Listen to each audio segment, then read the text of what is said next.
At approximately 6:45 p.m. on September 18, 1991, a neighbor noticed something unusual at a modest home on Oak Street in Sandpoint, Idaho. The front door was open. The lights were on. Dinner plates sat on the table, partially eaten. There were no signs of struggle. There was no note. Inside that house lived the Kessler family. Daniel Kessler, his wife Rita, and their two children, Jacob and Megan. By the following morning, none of them could be found. No witnesses reported screams. No neighbors reported suspicious vehicles. There were no confirmed sightings of the family leaving town together. What remained was a silent house, frozen in the middle of an ordinary evening, and a question that would linger for decades. How does an entire family disappear without leaving a single, verifiable trace? If you value careful, evidence-driven storytelling and believe unresolved cases deserve patience rather than speculation, consider subscribing to the channel. New long-form investigations are published regularly, each built from verified records, primary sources, and transparent analysis. If you have information related to the Kessler family case or recognize any detail discussed in this documentary, contact local law enforcement. Even decades later, small details can still matter. Thank you for watching and for taking the time to think carefully about what remains unanswered. In 1991, Sandpoint, Idaho was a town defined by predictability. With a population just over 6,000, it sat quietly on the northern edge of Lake Pend Oreille, framed by forested mountains and long, winding highways that connected it to the rest of the state. Crime, especially violent crime, was rare. When it occurred, it was usually personal, visible, and quickly resolved. Sandpoint was the kind of place where routines mattered. Neighbors recognized one another's cars. Shop owners remembered faces. Children walked to school without supervision. In many ways, it functioned less like a municipality and more like an extended network of familiarity. This social closeness would later become both an advantage and a limitation in the Kessler investigation. Daniel Kessler was 38 years old in the fall of 1991. He worked as an electrical technician for a regional utilities contractor, a job that required periodic travel but followed a consistent schedule. His co-workers described him as methodical and quiet, someone who kept personal matters private but performed his work reliably. He was not known to socialize extensively outside of work, but there were no indications of conflict or instability. Rita Kessler, 36, worked part-time at a local accounting office while managing the household. She was more visible in the community than her husband, particularly through school-related activities. Friends recalled her as organized and cautious, attentive to schedules and routines. She maintained regular contact with her parents in Spokane and spoke with her sister at least once a week. There were no known financial disputes, no recent changes in behavior, and no expressed fears about their safety. Their children, Jacob and Megan, were 8 and 6 years old. They attended the local elementary school, just a few blocks from the family home. Teachers later told investigators that both children had been present and unremarkable in the days leading up to the disappearance. There were no reports of distress, no drawings or comments that suggested fear, confusion, or anticipation of a major event. The Kesslers had lived in Sandpoint for nearly a decade. They were not newcomers, but they were not deeply embedded in social circles either. They attended church irregularly, did not belong to civic organizations, and were not known to host large gatherings. Their lives were structured, quiet, and largely private. From an investigative standpoint, this mattered.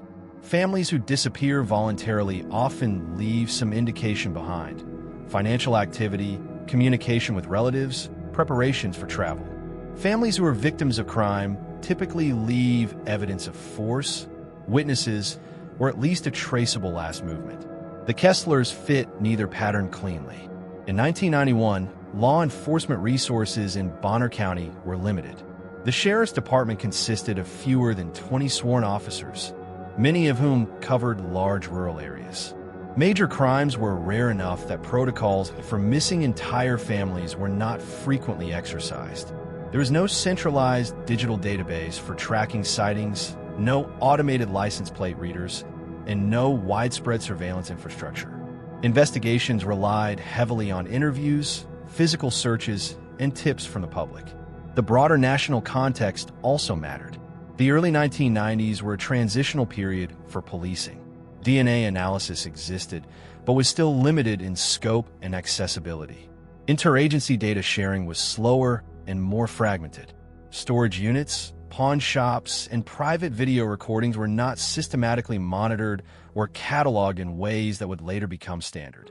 At the time, missing persons cases were often approached with an assumption, sometimes explicit, sometimes unspoken, that adults left voluntarily unless evidence suggested otherwise. This assumption shaped early investigative decisions in the Kessler case, particularly during the critical first weeks.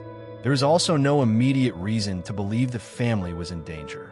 Daniel had not reported threats. Rita had not confided concerns to friends. There were no restraining orders, no known disputes with neighbors, and no documented history of stalking. If someone had been watching the Kesslers in 1991, they were doing so without drawing attention, without triggering suspicion, and without leaving an obvious trail. This absence of context will become one of the most troubling aspects of the case. Not because it suggested complexity, but because it suggested control. Whatever happened to the Kessler family occurred within a framework of normalcy. Their routines were intact. Their environment showed no disruption. Their disappearance did not announce itself as a crime.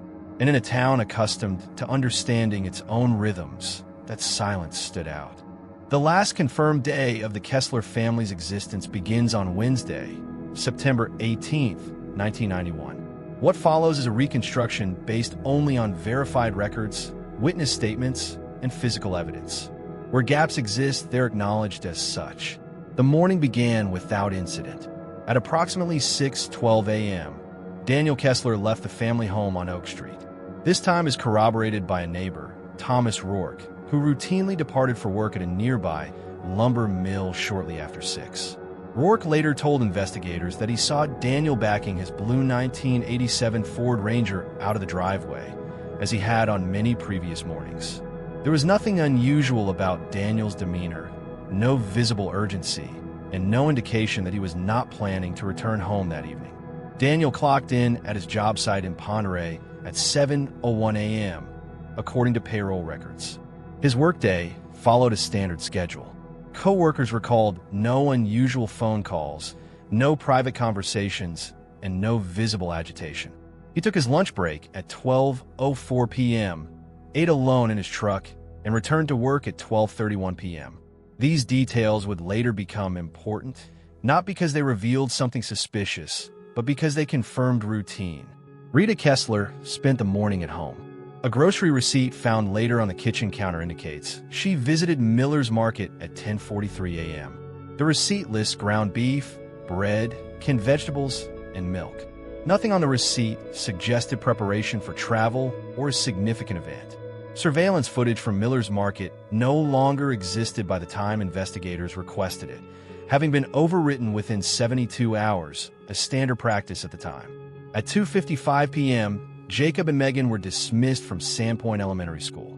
Both children were seen leaving the school grounds together.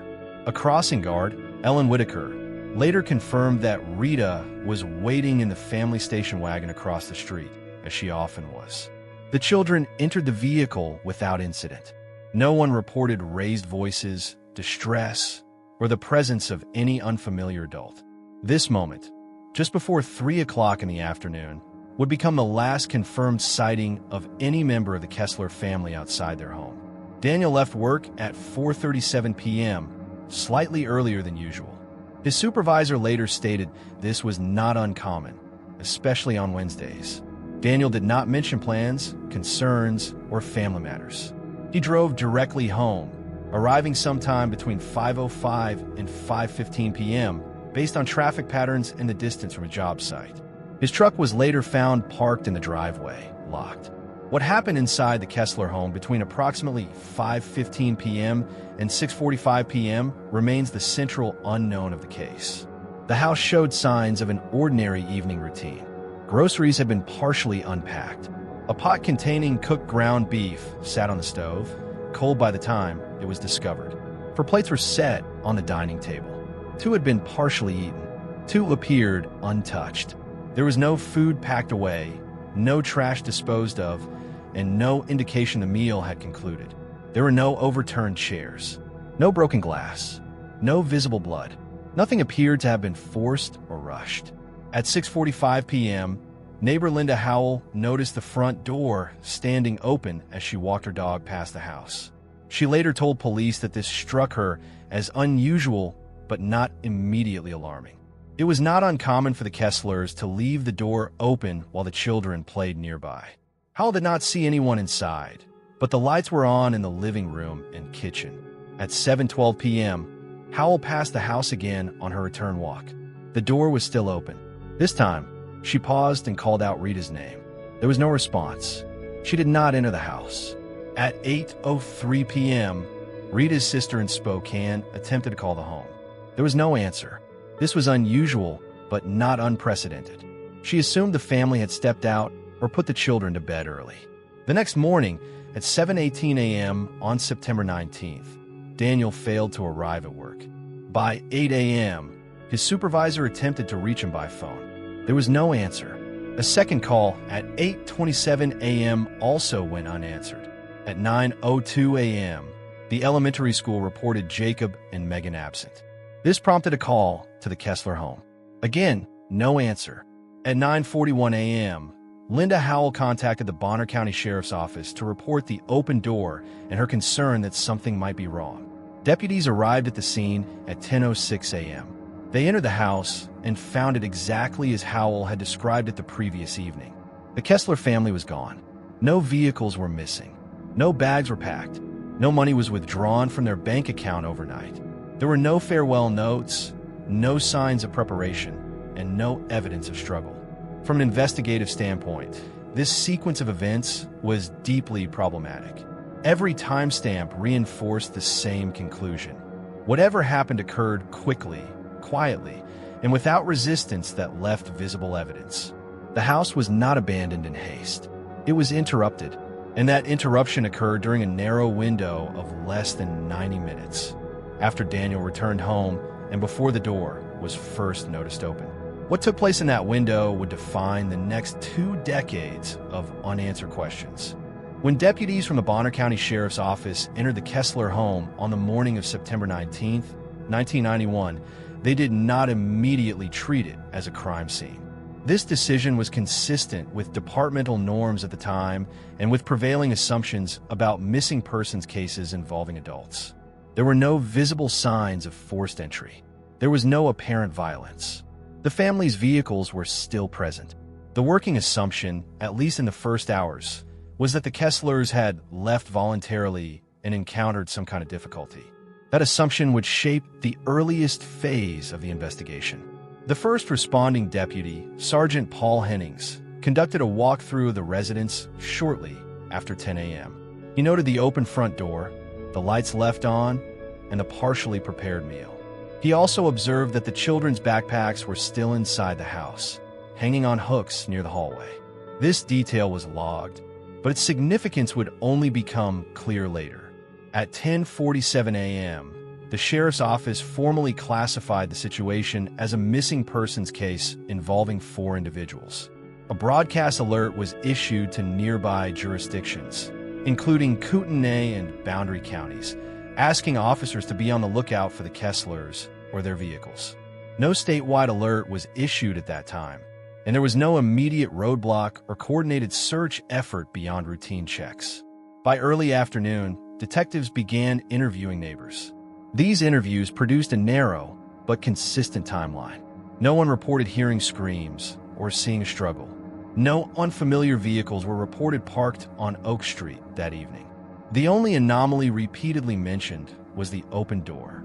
Investigators also contacted extended family members. Rita's parents confirmed they had not heard from her since earlier that week. Daniel's brother, who lived in Montana, stated that Daniel had not mentioned plans to travel or relocate. Financial institutions were contacted later that day. There was no activity on the family's accounts after the grocery purchase the previous morning. Despite these findings, the absence of physical evidence limited how aggressively the case could be pursued in its first phase. The home was not sealed as a crime scene until late on September 20th, nearly 48 hours after the family was last seen. By that time, potential trace evidence, fingerprints on the door, subtle signs of disturbance, or transient odors, may already have been compromised. Search efforts began on September 21st. Volunteers from the community joined sheriff's deputies in canvassing nearby wooded areas, trails, and shoreline segments along Lake Pendarile. Search dogs were deployed, but without a confirmed scent item uncontaminated by multiple handlers, their effectiveness was limited. The dogs showed brief interest near the back of the house and along the street, but did not establish a clear trail. Aerial searches were conducted over a 3-day period using a small, fixed-wing aircraft. Investigators looked for abandoned vehicles, disturbed ground, or signs of campsites. Nothing connected to the Kesslers was found. By September 25th, the case had drawn regional media attention. Local newspapers ran front-page stories describing the disappearance as mysterious, but stopped short of labeling it a suspected crime. Tips began to arrive. Some claimed sightings of a family matching the Kesslers' description in neighboring towns. Others suggested the family had joined a religious group or fled due to financial trouble. None of these tips were substantiated. Internally, investigators faced a growing problem. The longer the family remained missing, the harder it became to justify the initial voluntary disappearance theory. Yet without bodies, without evidence of violence, and without a suspect, there was little to reclassify the case definitively. In October 1991, the sheriff's office requested assistance from the Idaho State Police. State investigators reviewed the file, re-interviewed key witnesses, and examined the home again. Their assessment noted several concerns: the children's belongings left behind, the unfinished meal, and the lack of any confirmed travel activity. These elements suggested interruption rather than departure. Still, no immediate suspects emerged. By the end of 1991, search efforts scaled down. The case was transferred to long-term status. Detectives continued to follow leads, but resources were limited. Each passing month reduced the likelihood of recovering physical evidence in usable condition. What the investigation lacked was a starting point. There was no clear motive, no known threat, and no obvious connection to anyone outside the family. The Kesslers had not been selected randomly, but nothing in their public lives explained why they would be targeted. For nearly 2 decades, the case remained suspended in this unresolved state, periodically reviewed, occasionally reopened, but fundamentally unchanged. It would take an unexpected object, surfacing far from Sandpoint and long after the initial search had ended, to break that stasis. For nearly 20 years, the Kessler case existed in a state of administrative dormancy. It was not closed, but it was not active in any meaningful sense. The file was periodically reviewed, usually when a new detective rotated into the department or when an anniversary prompted renewed attention. Each review reached the same conclusion. Without new evidence, there was nowhere to go. That changed in March 2011, more than 19 years after the disappearance, in a place entirely unconnected to Sandpoint. The break came from a pawn shop in Missoula, Montana, approximately 140 miles east of the Kesslers' home. On March 7, 2011, a shop employee cataloging recent acquisitions flagged a small gold locket for routine inspection. It was unremarkable in design, oval-shaped, slightly worn, likely manufactured in the 1970s or early 1980s. What drew attention was not the locket itself, but its contents. Inside were 2 photographs. The first was a posed family portrait, Daniel and Rita Kessler seated behind their 2 children.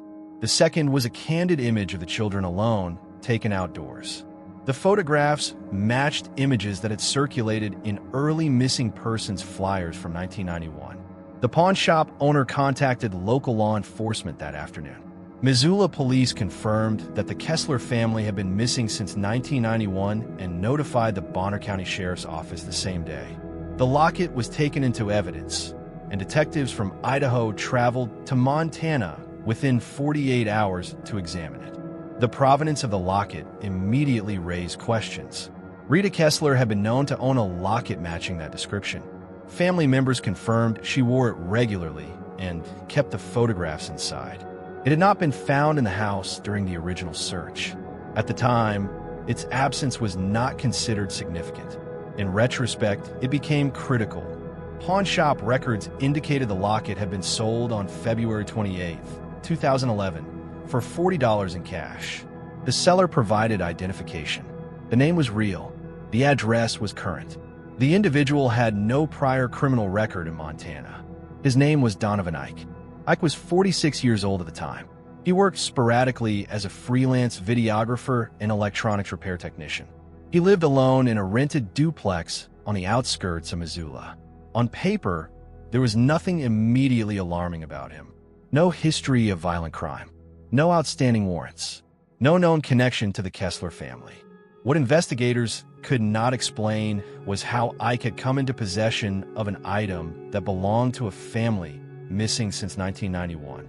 Detectives interviewed Ike on March 12, 2011. He agreed to speak voluntarily. During that interview, he claimed he had purchased the locket years earlier at a flea market in northern Idaho. He could not provide a date, a location, or a description of the seller. He stated that he had kept it for sentimental reasons before deciding to pawn it. This explanation was logged, but not accepted at face value. Investigators requested consent to search Ike's residence. He declined.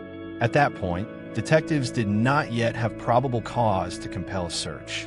The interview ended without incident.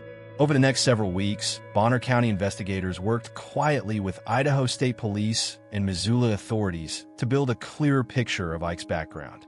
What emerged was not evidence of violence, but evidence of proximity. In the early 1990s, Donovan Ike had lived in Sandpoint, Idaho. Utility records, voter registration data, and employment documents confirmed that Ike rented a small apartment less than 2 miles from the Kessler home from 1989 to 1993. During that period, he worked part-time at a local electronics store and occasionally took freelance video jobs for community events. This placed Ike in the same town, during the same period, with the technical skill set to operate recording equipment that was not common in private homes at the time. Still, proximity alone was not enough. The next anomaly emerged from a financial detail that had gone unnoticed for years. In April 1991, 6 months before the disappearance, a storage unit had been rented at a facility on the outskirts of Sandpoint. The unit was rented under the name Donovan Ike. Payment records showed the unit had been maintained continuously until 2003, at which point it was transferred to a facility in Montana and re-registered under Ike's name there. Investigators had not previously cross-referenced long-term storage rentals during the initial investigation. In 1991, storage units were not routinely considered potential evidence repositories unless a suspect had already been identified. In May 2011, armed with this new information, investigators obtained a search warrant for Ike's current storage unit in Missoula. What they found inside fundamentally altered the case. The unit contained multiple shelves stacked with videotapes, VHS, SVHS, and Betamax formats. There were over 300 tapes, many labeled with dates, times, and handwritten notes. Some labels referenced locations in Sandpoint. Others simply listed times of day. Also present were tripods, modified camcorders, long-range microphones, and hand-drawn maps of residential streets. One of those maps included Oak Street. The Kessler's address was circled in pencil. When detectives began reviewing the tapes, the scope of the anomaly became clear. The footage showed prolonged surveillance of the Kessler family spanning several months in 1991. The recordings were not hidden camera footage from inside the home. They were exterior observations, long shots of the house, close-ups of the front door, footage of the children walking to and from school, recordings of Daniel arriving home from work. There was no narration, no commentary, no indication that the footage was intended for public use. It was documentation. The final tapes were dated September 18, 1991. Those recordings showed the Kessler home in the early evening hours. Lights turning on, shadows moving behind curtains, the front door opening. The footage stopped abruptly at 6:32 p.m. There were no recordings after that point. The tapes did not show the family leaving. They did not show violence. but they demonstrated something investigators had not previously been able to establish. The Kesslers had been watched deliberately, methodically, and over time.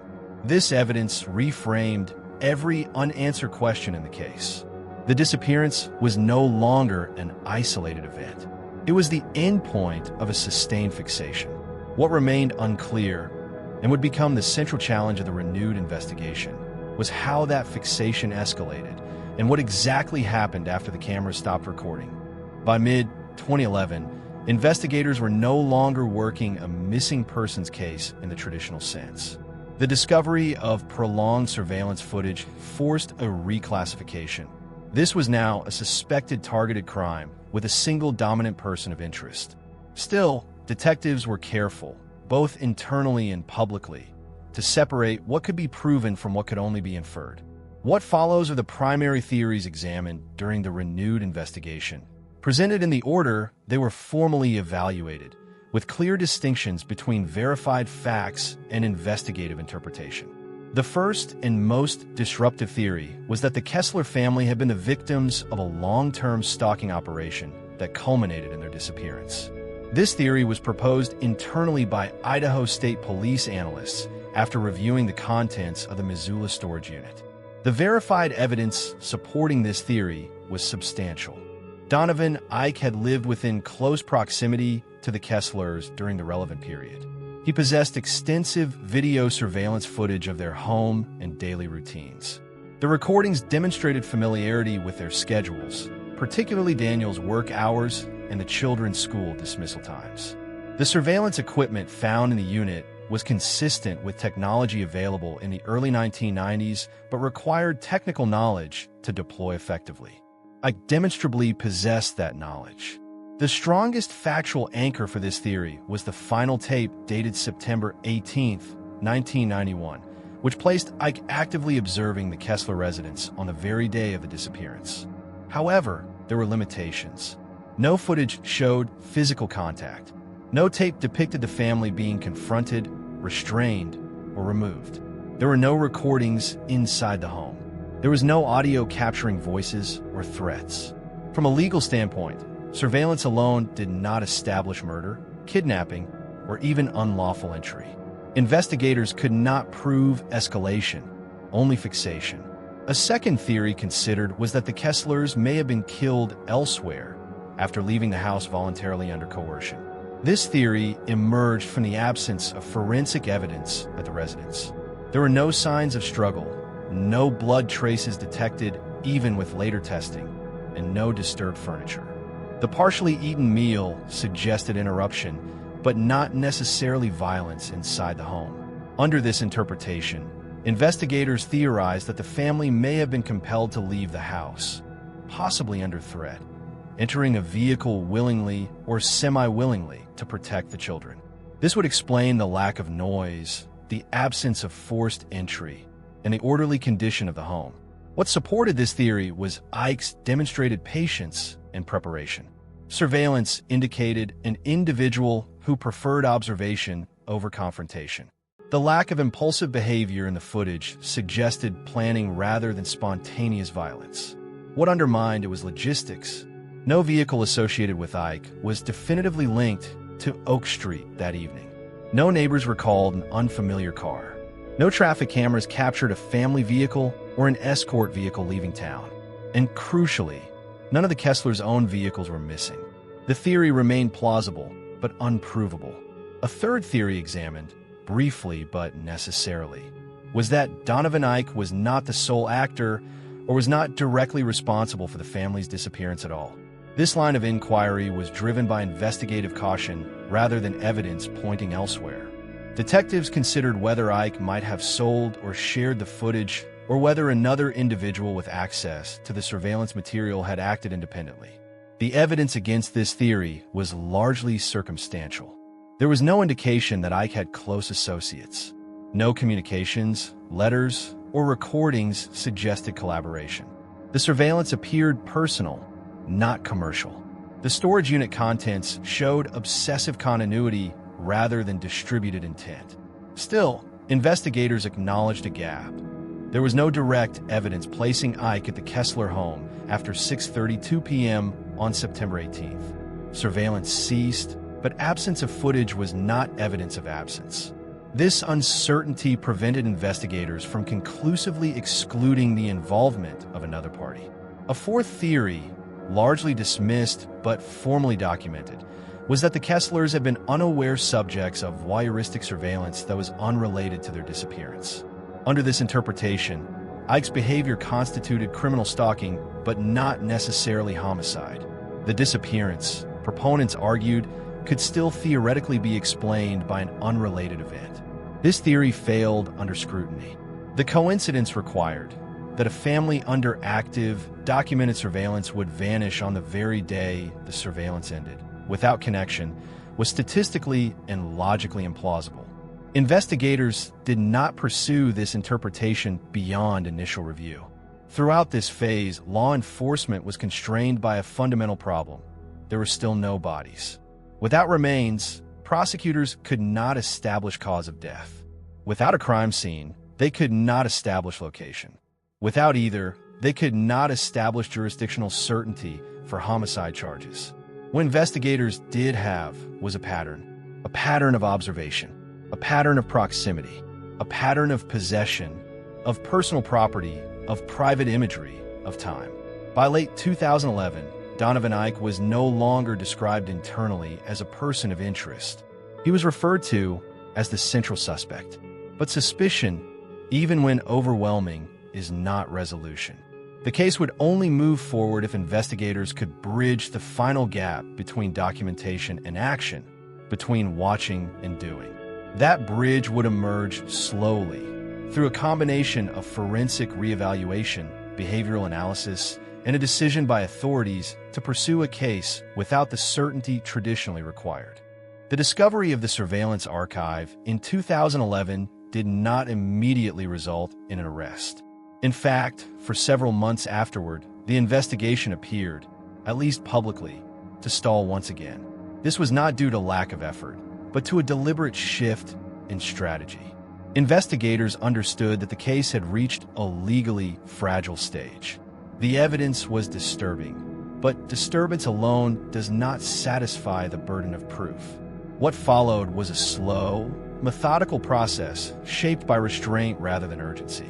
Between 2011 and 2013, Idaho State Police, in coordination with federal behavioral analysts, undertook a full forensic and contextual reevaluation of the case. Every tape from the storage unit was digitized. Every frame was time-indexed. Investigators reconstructed Ike's movements in parallel with the Kesslers' routines, not to speculate about motive, but to establish opportunity. One detail emerged early in this process. Several tapes recorded from vantage points that could not be accessed without entering private property adjacent to the Kessler home. In at least 2 instances, camera angles suggested elevated positioning, possibly from a tree stand or temporary platform. This implied repeated trespass and preparation, reinforcing the conclusion that Ike's surveillance was not casual or opportunistic. Still, this constituted evidence of stalking, not murder. The next development came from advances in forensic accounting and data reconstruction. In 2014, investigators revisited financial records previously considered unhelpful. Using newer analytic software, they identified a series of small cash withdrawals made by Ike in September 1991, clustered around the days immediately before and after the disappearance. Individually, the withdrawals were insignificant. Taken together, they suggested preparation for short-term mobility without electronic traceability. This was contextual evidence, not proof. The case shifted again in 2016 when authorities conducted a second, warrant-authorized search of a different storage unit Ike had rented briefly in the early 1990s. This unit, located outside Coeur d'Alene, had been overlooked in earlier reviews because it was registered under a variation of Ike's name. Inside, investigators found no physical remains and no personal items belonging to the Kesslers. What they did find were notebooks. The notebooks contained handwritten logs, dates, times, weather conditions, vehicle descriptions. Most entries were mundane. But a cluster of pages from September 1991 referenced Oak Street repeatedly. One entry, dated September 18th, ended abruptly mid-sentence. There was no confession. There was no explicit reference to violence. But investigators recognized a behavioral pattern consistent with the cessation of obsessive documentation following a perceived resolution. This interpretation was supported by expert testimony later introduced in court proceedings, though it remained interpretive rather than definitive. The final catalyst came in 2019, nearly 3 decades after the disappearance. A former acquaintance of Ike's contacted law enforcement after recognizing media descriptions related to the Kessler case. The individual reported that Ike had once spoken, vaguely but persistently, about ending a story and keeping a family together forever. These statements were not reported at the time they were made and could not be corroborated independently. Nevertheless, they prompted investigators to revisit prior interviews with Ike. In January 2020, Ike was brought in for a second formal interview. This time, the approach was different. Investigators did not accuse. They presented timelines. They showed still frames from the surveillance tapes. They asked procedural questions rather than emotional ones. Ike's responses were measured, but inconsistencies emerged.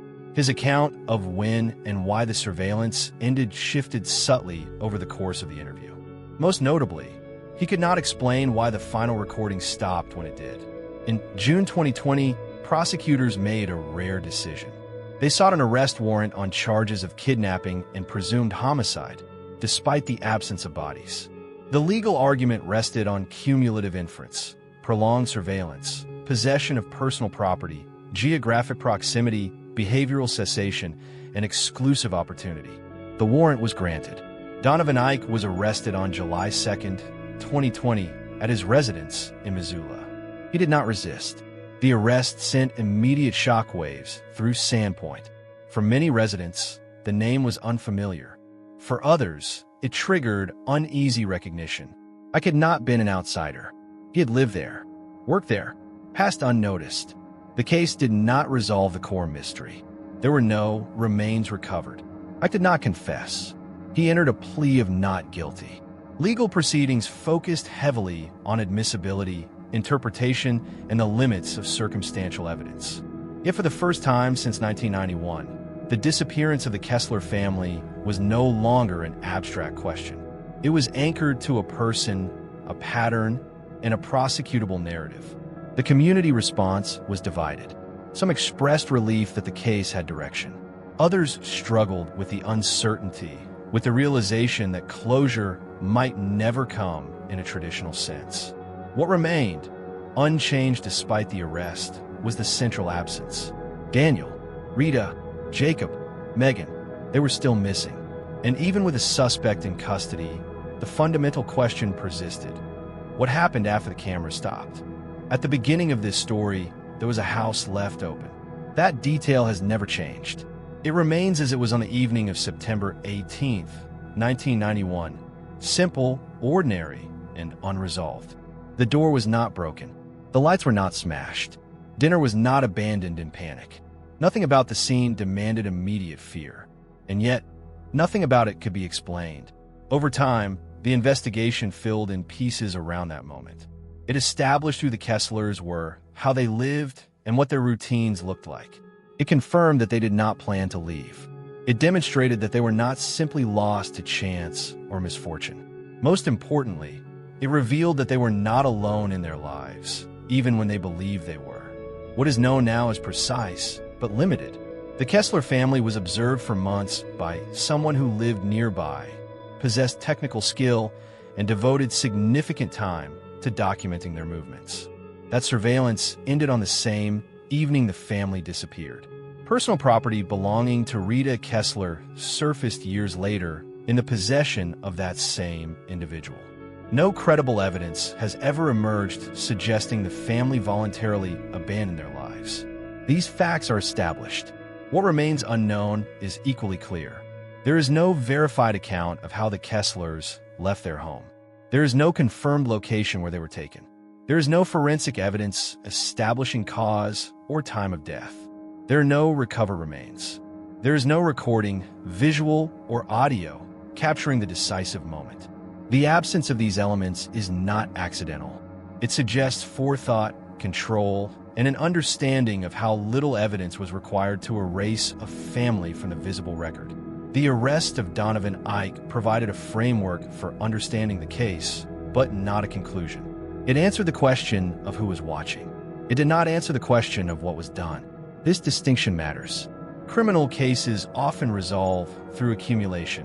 More evidence, clearer timelines, stronger forensic links. The Kessler case resists this progression because its central act occurred in a narrow window, without witnesses, without noise, and without the kinds of traces that investigations depend upon. It remains a case defined not by chaos, but by restraint. For the community of Sandpoint, that realization altered how the disappearance is remembered. The mystery is no longer framed as something sudden or inexplicable, but as something gradual and unseen. A process rather than a moment. An outcome rather than an event. And yet, even now, decades later, the same question returns. What really happened to the Kessler family? The evidence suggests intent, preparation, and proximity. It suggests a watcher who became more than an observer. But the final transition from surveillance to disappearance remains undocumented. Until that gap is bridged, the case remains unresolved in the most meaningful sense. Not because there are no answers, but because the answers that exist cannot be fully tested against reality. The door on Oak Street is closed now. The house has changed hands. Time has moved forward, but the moment it was left open has never passed. And until the last unknown becomes known, the story of the Kessler family remains suspended between what can be proven and what can only be understood by its absence.